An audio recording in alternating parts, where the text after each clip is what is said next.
Hello friends, today I want to share with you why the brand new Epson P900 has become one of my all-time favorite printers.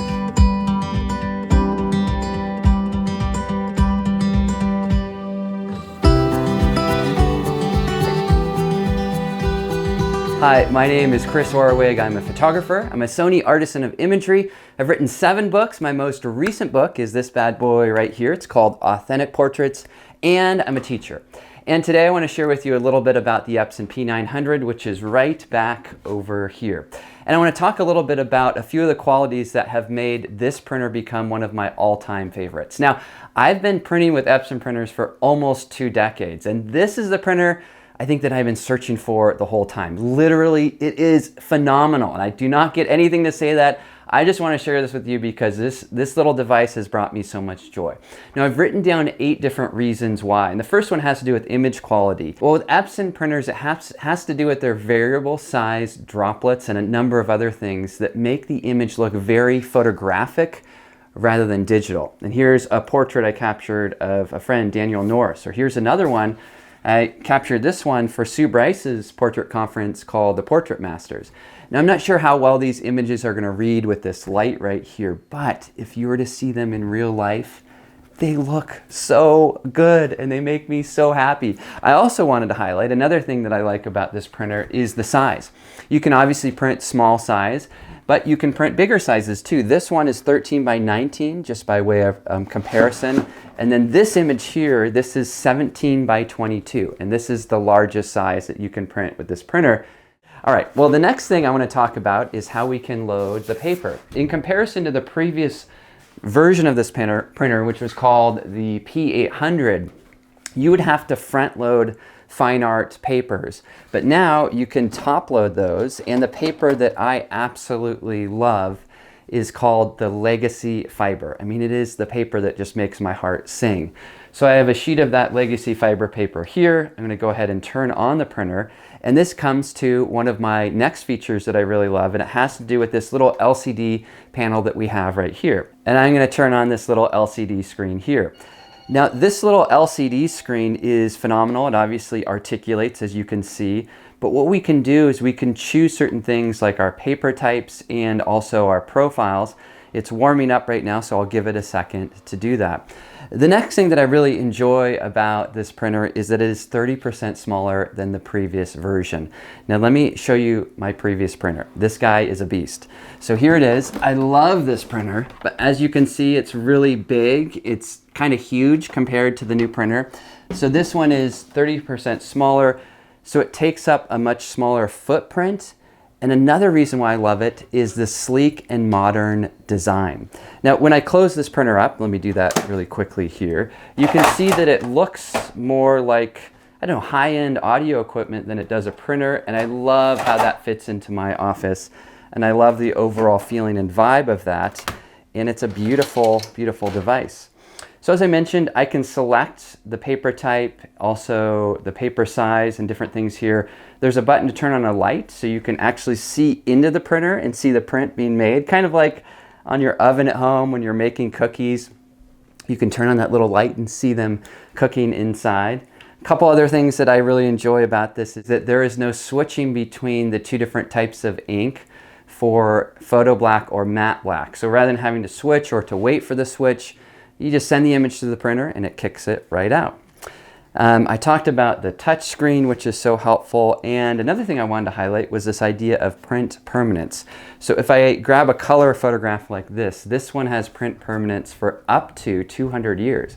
Black and white images, that's up to 400 years.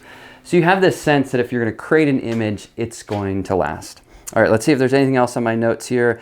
Last but not least, on this one I have that you can have a color managed workflow from multiple devices, from my iPhone, my iPad, or today I'll print from my laptop or my desktop, which is over there. And you can do all this wirelessly. It's all color managed. And that print that I just showed you, I created that from my phone. Now the advantage of this is that it's giving me the ability to create images and print images that I might not have otherwise printed. For example, all those photos that my kids or my wife says, will you create a print? Well, now from the comfort of my couch, I can send it to the printer and I can create those prints. So this printer for me It's very functional, it's very practical, but it also serves some of my fine art needs of creating big and beautiful prints. Now, why print in today's digital age? That really is the question, right? What I found is that when you create a print, it slows you down. It helps you to observe and to see differently. It sets you apart from the crowds. It's another way to get better at your craft. It's also a great way to make connections. You know, when I bring prints to a creative director, I often get those gigs and those jobs because they can see that the image can come to life in a new way. They can see that I'm a bit of an artist, that I'm really into craft. And of course, it can be a nice way to give someone a gift, like this family photograph that I have over here. Let me pull this one out. This is just a gift for some family friends, and I cannot wait to pass this on to them. So there are so many reasons why I love printing and think it's a really helpful part of a workflow. Okay, let me do a quick little print here. So on the computer, what we're going to do is we're going to jump to Photoshop. And there are a couple different ways that we can print from Photoshop. We can, of course, go to the File pull-down menu and just choose Print. Or if you download an app from Epson called the Epson Print Layout, you can have this on your iPad, your phone, or your computer. This can kind of help out in speeding up your workflow, making it much simpler, because it removes some of the guesswork out of the equation. And let me just collapse these groups over here on the right-hand side. First, you have print settings. So we want to choose our printer, our paper, my favorite, that legacy fiber paper. My paper size, in this case, I have a 13 by 19 sheet of paper in there. Then next, we're going to go to our layout settings. And here underneath layout settings, rather than scale to fit, what I want to do is print this image so that I have some space above and below the image. So let's say if I wanted to maybe sign this, I could go ahead and position it like that. You can customize the layout as much as you like. And then next and the last step is to go to color settings. And what you want to do here is, rather than having the printer manage colors, you want to go to your ICC profiles. It will auto select our paper profile for us using the rendering intent and black point compensation that works most of the time. Now we should highlight that after we have dialed things in here on our computer, we also want to make sure that we have these dialed in here. So we want to make sure we have the correct profile and paper size selected here. So that way the communication between computer and printer is very clear. No problems, great prints. All right, so the next step is to simply click on the print button, and what this will do is it will send over the information to the printer so that we can start to create the print, or so the printer can start to create the print. So in this case, it's just sending it over, and what I want to do is move the camera. I want to move it in a little bit closer so that we can see the progress, and so I can also talk about the LCD screen. So let me move the camera and we will keep talking. Okay, so here on the LCD screen, you can see that I can go through different views. I can have my paper size and profile for my paper listed there. I also have the ability to see this progress bar, and this is really helpful. It's telling me I have 5 minutes left for this print to be made, and it's just a helpful little feature to have there. And of course, you can toggle through all of these various options. Let me reposition the camera here so that we can now see the print emerge.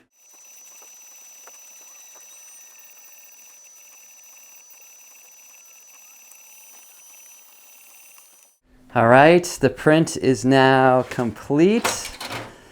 There's just something so gratifying about creating a print. And it's like one of my mentors used to say, that when you print a photograph, that photograph is now complete. And it's a great way to, as I mentioned, to learn, to grow, to discover, and to become a better photographer. So I hope that this little sneak peek, this little review of this printer has been helpful. Also, I know that a lot of times when people review gear, they talk about pros and they talk about cons. This is the stuff I love, this is the stuff I don't like. And truth be told, there really isn't anything that I don't like. I love this printer and I love everything about it, and I'm so excited that I get to integrate that into my workflow. So if you have any questions or comments, feel free to add those in the comments below. And of course, if there are other topics or other items of gear that you would like me to review, let me know. I would love to do that. And I hope that you have a fantastic rest of your day. Thanks for watching, you guys. Woohoo!